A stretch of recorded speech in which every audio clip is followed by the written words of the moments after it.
Bismillahirrahmanirrahim. Alhamdulillahi rabbil alamin.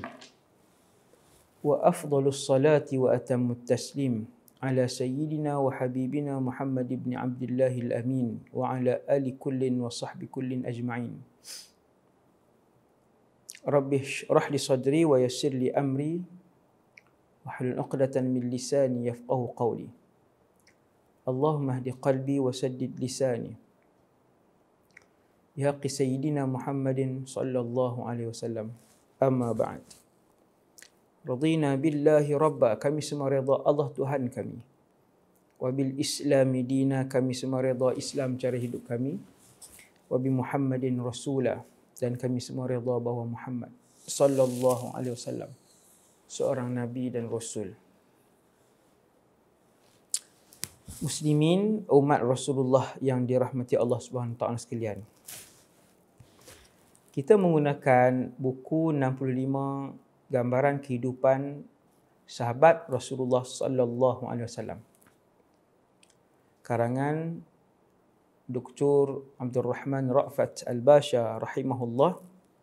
Nafa'ana Allahu bihi wa bi'ulumihi wa bikum fid darain amin. Kita sampai pada sahabat yang ke-6 7. Kita sampai pada sahabat yang ke-7 yang disusun oleh Dr. Abdul Rahman. Sahabat ni namanya Thumamah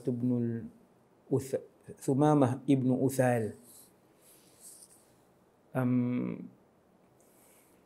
Saya mendoakan kepada Allah Subhanahu wa taala supaya Allah memberikan kesempatan kepada saya dan kita semua untuk melihat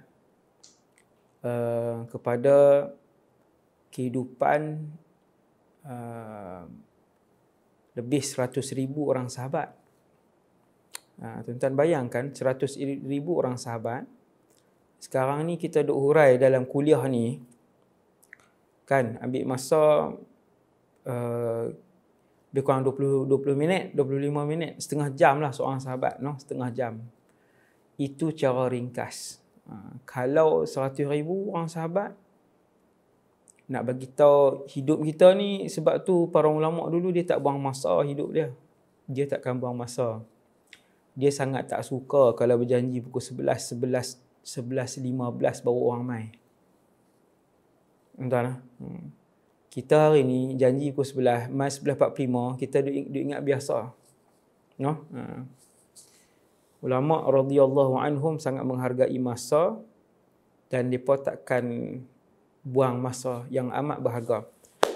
Sahabat kali ini nama Thumamah ibn Uthal, salah seorang raja dari Bani Hanifah di Yamamah. Kalau tuan-tuan ingat, Nabi palsu yang muncul selepas kewafatan Rasulullah sallallahu alaihi wasallam, nama dia Musailamah, penipu besar. Musailamatul Kadzab. Musailamatul Kadzab juga daripada Yamamah Bani Hanifah. Jadi lagi banyak kita dengar cerita-cerita tentang sahabat ni yang sahih, kita akan dapat relate lah satu maklumat ke satu maklumat. Sayyidina Abu Hurairah daripada Daus, kabilah daripada Daus yang mengislamkan dia, satu orang sahabat, satu orang sahabat yang terkenal. Okey, kemudian Thumamah bin Uthal salah seorang raja di suku Bani Hanifah. Sama dengan kabilah Nabi palsu, tetapi akhirnya Thumamah ini memeluk Islam. Kita tengok bagaimana kisah beliau memeluk Islam. Tahun ke-6 Hijrah, Rasulullah sallallahu alaihi wasallam menghantar surat kepada raja-raja Arab dan bukan Arab. Yang ni tuan-tuan dah pernah dengar maklumat ni. Nabi hantar ke Parsi, beraninya Rasulullah Nabi hantar ke Maharaja Rom. Bukan dia punya gubernur tau, dia punya raja yang pertama Parsi, raja yang pertama Rom. Nabi hantar kepada Muqawqis, Herakl, Nabi hantar kepada Himyar, Raja Himyar, Nabi hantar kepada raja Bani Hanifah, iaitulah raja itu bernama Thumamah bin Uthal. Tuan-tuan, kalau tuan-tuan ingat, tahun 6 Nabi hantar surat dakwah ajak raja-raja peluk Islam. Antaranya ialah Thumamah bin Uthal Al-Hanafi. Al-Hanafi bukan dia mazhab Hanafi, dia daripada Bani Hanifah.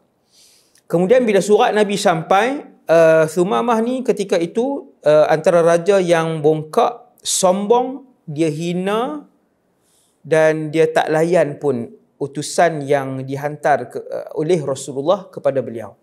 Siapa utusan tersebut? Nanti bila tuan-tuan kita tengok lagi cerita sahabat ni, insya-Allah kita akan jumpa bagaimana kisah dia.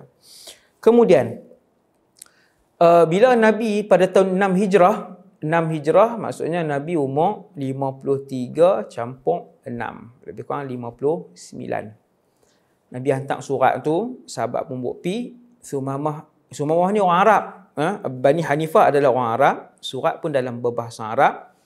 Dia hina, dia sombong, angkuh dan dia tak terima dakwah tu. Bahkan kebencian Thumamah bin Uthal kepada Nabi meluap-luap dan bertambah-tambah kepada Nabi dan agama Islam. Kebencian Rasulullah kepada Rasulullah, kebencian Thumamah kepada Rasulullah dan Islam lagi bertambah. Dia lagi geram. Musuh Allah ni dia maksudnya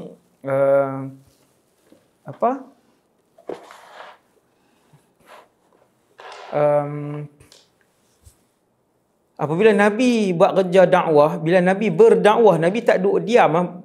Maksudnya kita kata, oi, berani hang Muhammad, dah lah hang tu negara kecil je.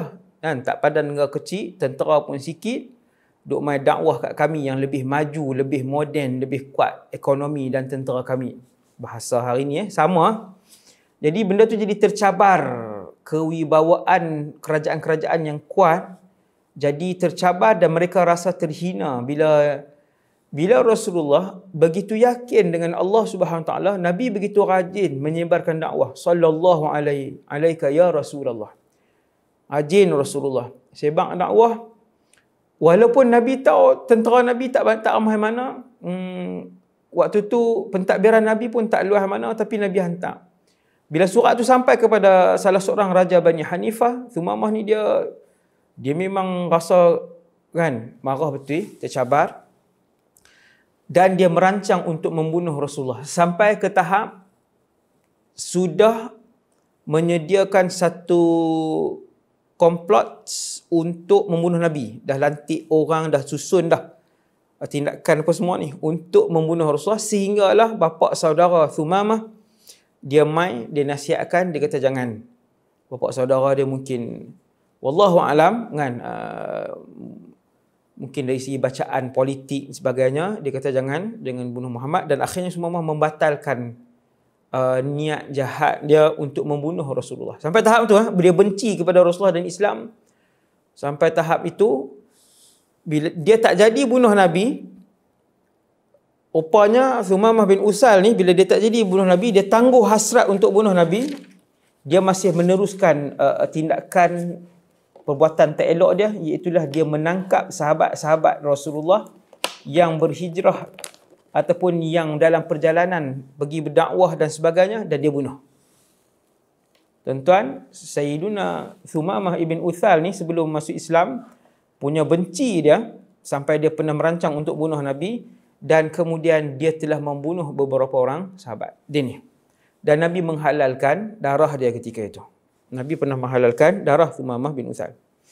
Okey, kemudian sampai 1 tahun Thumamah bin Uthal keluar daripada Yamamah nak pergi ke Mekah.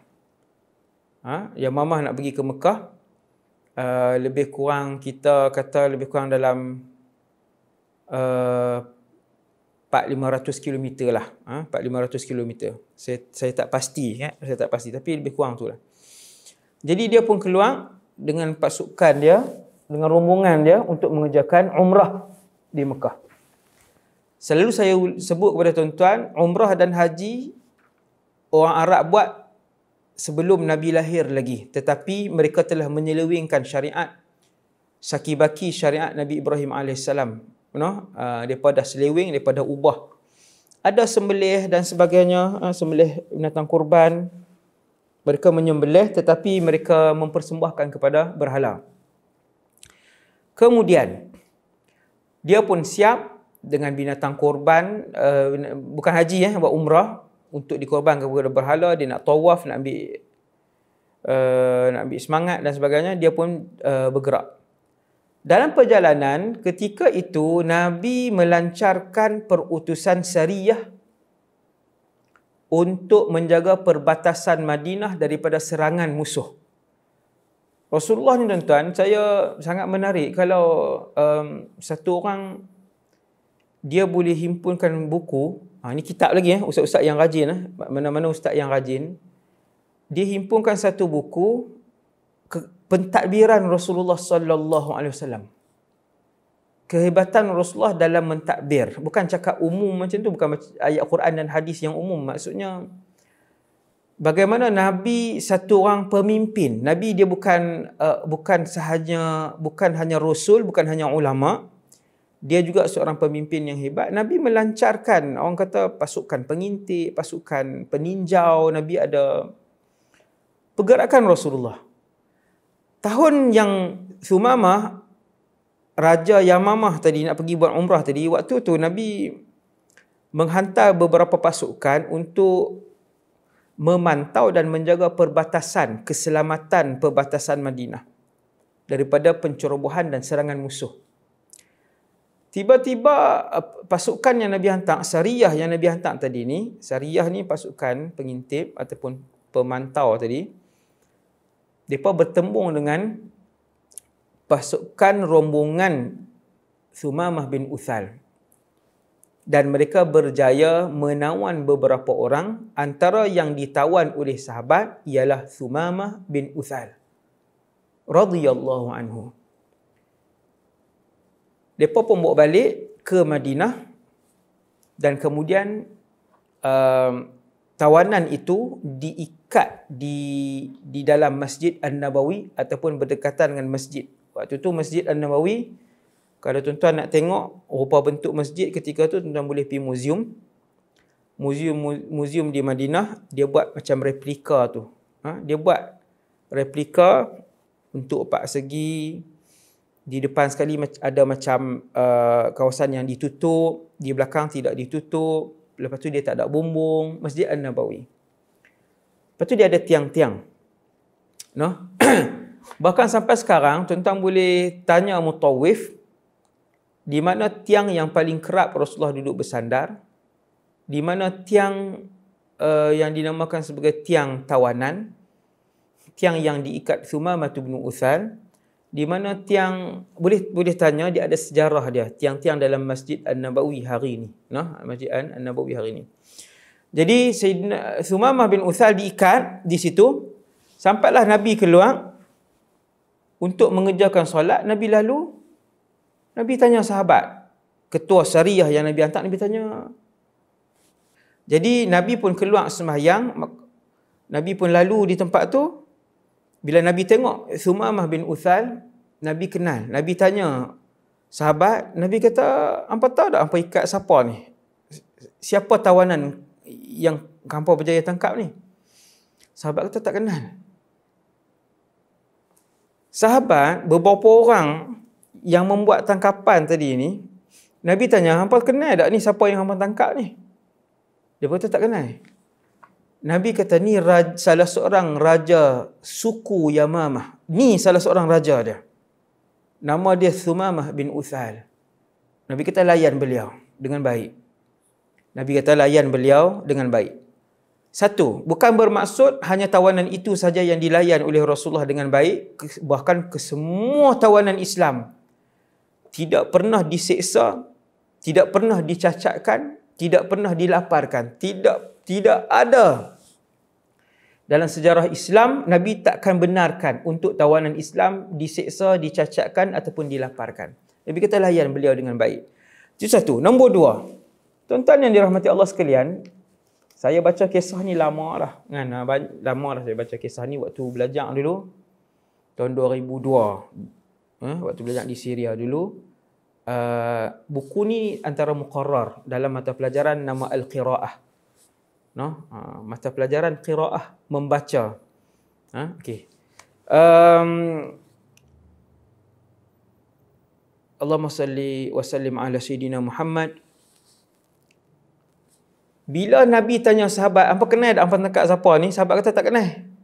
Nabi kata ni Raja Yamamah, namanya Thumamah bin Uthal. Daripada sini tuan-tuan tahu apa? Iaitu Rasulullah ni satu orang yang mengenali pemimpin-pemimpin Arab dan bukan Arab di luar Madinah Al-Munawwarah. Ini kelebihan Rasulullah. Nabi kenal semua. Sa'd bin Ubadah, Sa'd bin Zaid, Usaid bin Al-Hudhair, Thumamah bin Uthal.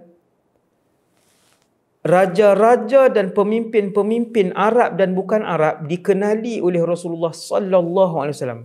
Tuan-tuan, yang ni ciri seorang pemimpin. Dia seorang pemimpin, dia tak boleh tak kenal, dia tak boleh, dia tak ada maklumat.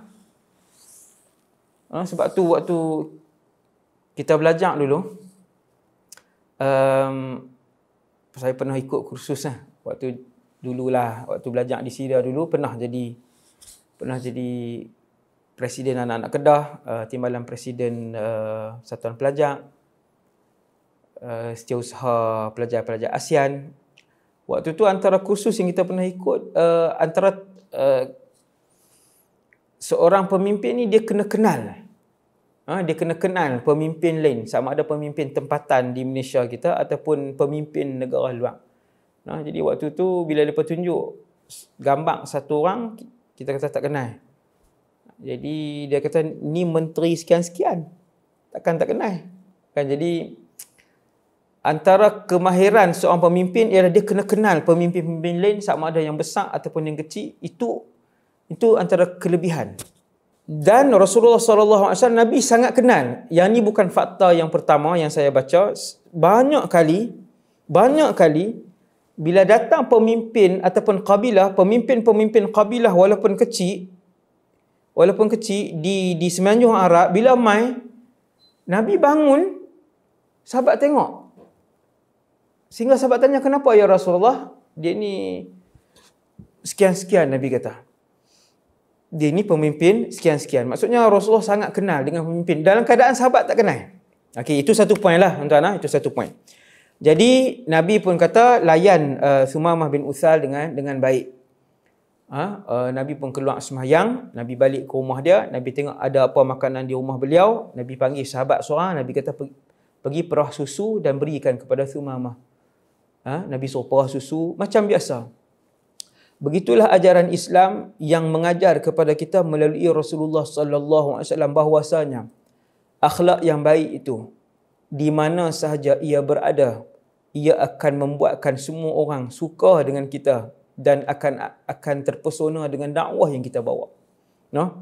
Dan kalau kita jumpa satu orang pemimpin, dia tak ada akhlak tuan-tuan. Dengan mulut dia menjerkah orang, dengan mulut dia memaki hamun orang, bukan secara rahsia, secara terbuka pula. Lebih-lebih lagi dalam dewan pula, dalam dewan parlimen pula. Allahu Akbar. Pemimpin kalau akhlaknya zero, akhlaknya kosong, maka kelayakan pertama kepimpinan yang baik dia dah gagal. Dia atas nama Islam ke, atas nama Melayu ke, atas nama apa ke tuan-tuan, nombor satu akhlak yang baik tuan-tuan. Nombor satu selepas seorang yang Islam lah, selepas dua orang pemimpin itu mukmin, muslim. Jadi tuan-tuan yang dirahmati Allah sekalian, sahabat Nabi layan Thumamah dengan baik. Hari pertama Nabi pergi dekat Thumamah bin Uthal, Nabi pun tanya dengan Thumamah. Nabi kata, "Wahai Thumamah, apa hajat kamu? Ada apa-apa kamu nak beritahu kepada aku? Maukah kamu memeluk Islam?" Nabi tak ada tawar apa-apa tuan-tuan. Nabi tak ada tawar apa-apa, Nabi tak ada paksa, Nabi tak ada marah, Nabi tak ada seksa, Nabi layan. Nabi layan dengan baik apa semua. Nabi kata, "Wahai Thumamah, mau tak kamu peluk Islam? Apa hajat kamu? Apa yang kamu ada?" Bukan ada tu harta dan pangkat. Maka Sumamah bin Utsal jawab, wahai Muhammad, kamu kenal aku. Kalau kamu bunuh aku, in taqtul, sekiranya kamu bunuh aku, maka kamu bunuh satu orang yang memang mempunyai hutang darah dengan kamu dan orang Islam. Dan sekiranya kamu membebaskan aku, kamu membebaskan seorang raja yang tahu berterima kasih, dan banyak mana pun harta yang kamu minta, aku akan memenuhi permintaan kamu. Ini ucapan Sumamah bin Utsal. Nabi tinggalkan Sumamah. Nabi tak komen apa. Nabi tinggalkan Sumamah di situ, makan dengan baik. Sumamah dilayan oleh para sahabat dengan baik. Esok Nabi pergi lagi. Nabi tanya, wahai Sumamah, apa khabar? Bagaimana pendapat kamu pada hari ini? Nak tak kamu masuk Islam? Macam tu je. Dia kata, wahai Muhammad, aku takkan masuk Islam. Aku nak sebut kepada kamu perkataan yang aku sebut semalam. Kalau kamu bunuh aku, kamu bunuh satu orang yang memang mempunyai hutang darah dengan kamu dan umat Islam. Kalau kamu membebaskan aku, kamu membebaskan seorang raja yang pandai berterima kasih, dan banyak mana pun harta yang kamu minta, aku akan tunaikan. Nabi bangun, Nabi tinggalkan Sumamah, dan begitulah hari ketiga, perbualan yang sama, Sumamah pun jawab yang sama. Bila hari yang ketiga, Sumamah menjadi tawanan umat Islam, dia tengok Sumamah bin Utsal radhiyallahu anhu melihat kehidupan sahabat. Dia tengok Nabi Muhammad, dia tengok sahabat radhiyallahu anhum.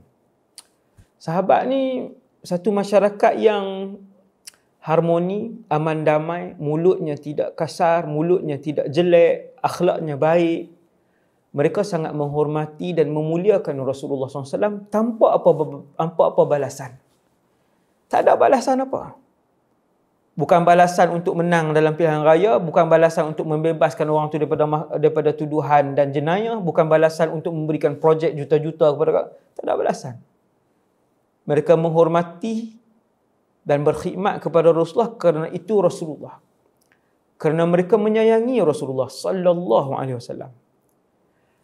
Ini yang dilihat oleh Sayyiduna Sumamah, dan dia tak pernah tengok lagi satu kerajaan yang ketika itu apabila menawan tahanan, kecuali tahanan itu akan dibunuh ataupun diseksa.